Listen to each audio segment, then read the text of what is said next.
What's up, warrior? So I want you to trust in God's timing and freaking throw away your worries because it's not worth it. I mean, do you struggle with that? Because I did for a really long time, and let's be honest, sometimes I still do.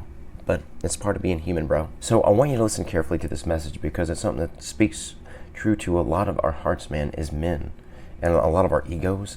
And yeah, some of us have big ones, some of us have small ones. You need to learn to enjoy just being in the moment. And I'm going to throw out these steps to really help you understand the importance of it, and that there is a timing and a place for everything.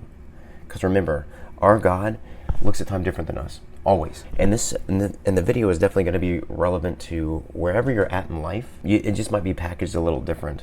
Let's just say, you're watching this from America. Another area in the world, you're watching this from Africa. Like, the cultures are completely different. But our God is not. Our God is the same. So first, let's talk about God's timing. Because it is not bound by this world, because whenever we are born, bro, all we know is a beginning and an end,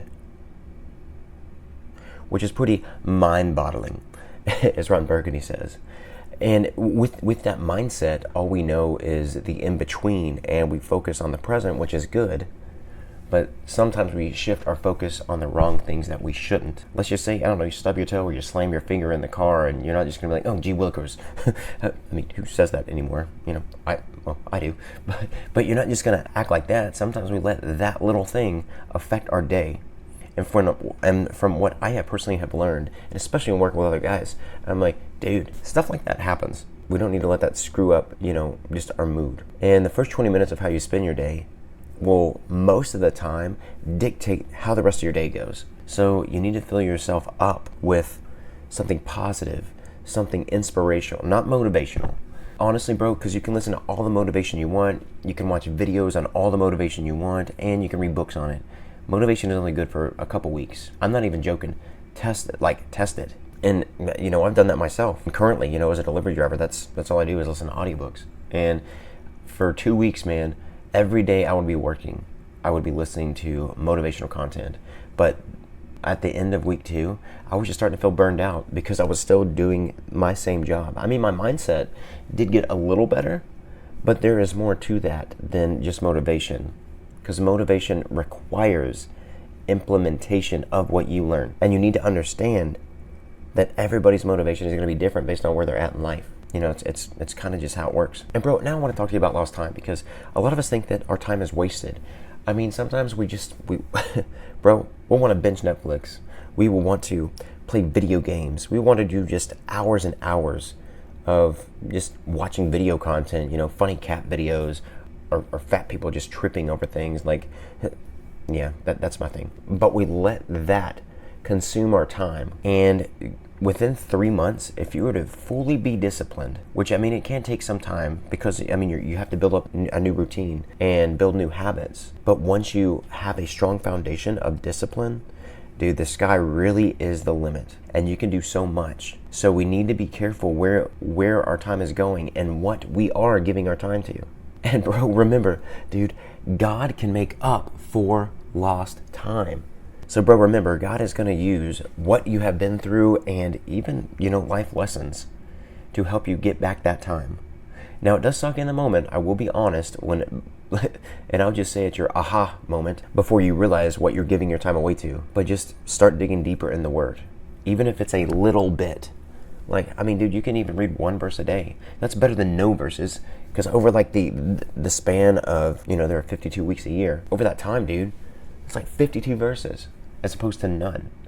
And you've got to start implementing these verses and what God is teaching us into your life. And bro, let's talk about the sovereignty of God, because we need to understand that God is working on his own time, as I briefly mentioned earlier. I mean, he views things from our whole life, and then he knows the outcome that we're going to make on the world in the very end of our days.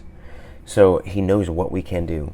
And a lot of the time, bro, we're asking God for things, and he's like, son, you are not ready yet. You still have a lot to learn before I give you this. It's like I used to have the mindset of, oh, I'm going to make $1 million in 2 years. When at that point in my life, I didn't even make more than like $25,000. So how can I live at a $1 million level if I've only lived at a $25,000 level? Like, it doesn't add up. There's so much room to grow here and to learn through trial and error And it's a lot, a lot of it is because I will let social media influence the way I thought, which I am going to cover a show on that. It's crazy how social media and just getting this quick information, how we expect quick results in life by implementing what we see. But everybody, especially on social media, dude, we have no idea what their actual life is most of the time. So we need to be careful what we pour our time and our money and our attention into. We need to recognize that God's plan is not bound by human expectations. Because I don't know if you've done this, but you've looked so forward to a vacation and you set like the bar really high and you had a lot of expectations for it. And then when you got there, like you were restless. You couldn't actually relax and enjoy the moment because you were waiting to get all these really good feelings and from doing something really fun, but it never really reached that level for you. And I know I did that because expectations, man, can sometimes leave you feeling empty. And it's amazing that God doesn't have any. And he doesn't really need expectations. He just knows what he wants for you. He knows exactly what you need. And it is a little, it can be a little overwhelming sometimes because we tend to, and especially in New Age, man, the New Age movement, and it's been going on for quite a while, but they'll try to explain about God and what he is and everything. I'm like, dude, he created the universe and you are part of his creation. You cannot fully explain God. And too many people focus on doing too much time in focusing on that, and it takes away from living in their purpose. We need to focus on our relationship with God, bro. So whenever you wake up every morning, you can make a cup of toffee. You can make a cup of coffee. You can make a cup of tea. I love hot tea. And there are a whole lot more benefits to tea than coffee, hands down. You can go outside. You can challenge yourself. I did this for 30 days, but run. As soon as you get up, do some stretching and go for a run. Now, you don't have to run for hours. Just run for a little bit. And, dude, it will really help restructure your mind. And I'm sure you're thinking, oh, it's raining, or oh, it's snowing, or oh, it's freaking cold. Who freaking cares? Dude, if you really want to push yourself, you got to freaking David Goggins it. And you got to just knock it out of the park. Because, bro, if you want to live in your purpose, there's going to be so much sacrifice. And there aren't going to be people to hold your hand through that process. I've had to learn that the hard way. And, for some people, they do build strong relationships early. And then they're able to turn those relationships into, like, business partnerships and things like that. And this solely, living in your purpose solely isn't starting a business, but it's about doing what you're really good at, and then eventually that just naturally happens as a side effect. Because God gives us all freaking unique skills, and we need to live in them. And through that, and our skills, dude, it's incredible what God will help us conquer. But sometimes we do let pride and ego get in the way. At least I have. And that could be because you doubt yourself. You don't have a lot of confidence. And that can be very hard. But what you need to do, you need to cast your worries and burdens to God. So whenever you pray, man, just pray for that. But first you need to repent of things that you're doing that you know for a fact is outside of God's will for your life, and that is not living as a Christian should. Because remember, man, as it mentions in the Bible, you need to trust in God's yoke, because the yoke is easy and his burden is light. And bro, it is so important for you to understand that God's will for your life is for your good, because he does not want us to go through life struggling. I don't know why so many Christians, especially here in America, dude, which is such an amazing place to live. Yeah, you have the politics and all that trash. All that stuff. We live in a land of so much opportunity, it's ridiculous. And then some people just get really pissed off and angry whenever somebody from another country comes to America, and within a short amount of time, they're able to be really successful. But it's because they come from nothing, and they know what people need. And then they focus on that, and they start to flourish. And then, I don't know, us, and I've been there too. Like, we'll tend to get frustrated at these people, and I'm like, whoa, bro, I need to take a step back sometimes and just view it from God's perspective and from their perspective, from where they have come from. And we need to believe that God can turn setbacks into step-ups for his glory. Because this is a Japanese proverb, I believe, but the journey of 1,000 miles starts with one step, and sometimes we need to look at it that way. And as I mentioned earlier, we need to walk with God on a daily basis, and you need to dedicate your life fully to God. I can't say this enough, because we have too many like loose Christians out there. They'll be like, oh yeah, my parents were Christian, so I'm a Christian.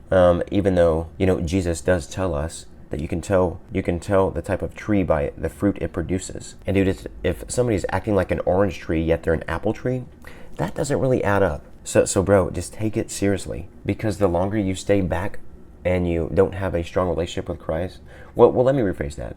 The longer that you don't take your relationship seriously, the longer it's going to take for you to live in your purpose. Because, I mean, God's not going to help you halfway. He wants to help you all the way. But that goes both ways, bro. I was thinking, like, you don't want to treat him like a sugar daddy. So you don't just want to go to him only when you need things, bro. Go to him when things are good, when things are bad, when you don't even know where you're going to go in life. Do that, man. Do it. And many years ago, this is about maybe 15 years at this point, but it is so important with planning and vision. Because I was at a really, really dark point in my life. And it was because of just a lot of things I did to cope with a lot of trauma. I ended up like drinking and drugging, and then that turned to a lot of bad stuff. After I got out of that, it was just so bad. And I knew I needed to change my life. And I became a Christian, and then I created a vision board, and I also started planning more. And within 5 years, I was able to cross everything off that list. Because, bro, like, when there are consequences to our choices. And I knew that what I was doing, I mean, I was going to do something like, because I was drinking and driving, I almost killed people through that. We need to be careful, just in general, and smart. And the court case was so serious, and it took over a year to get done. So it was difficult, and I was literally at rock bottom. Like, I literally had to start biking in whatever weather there was. I learned more about Jesus, and I started attending church, and there would be 2 services, literally rain, snow, sleet. On incredibly hot days, I would be biking from my house to church, to the 2 services.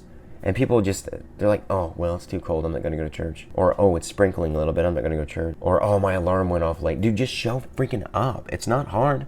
It's just your priorities. Because if I can do it, bro, literally, just about anybody can. Because, bro, through that whole process, man, you need to trust that God will open up doors for you and will make up for his lost time. Having the right perspective in your life can help change everything. Because, bro, you need to understand that God has a big, big plan for your life.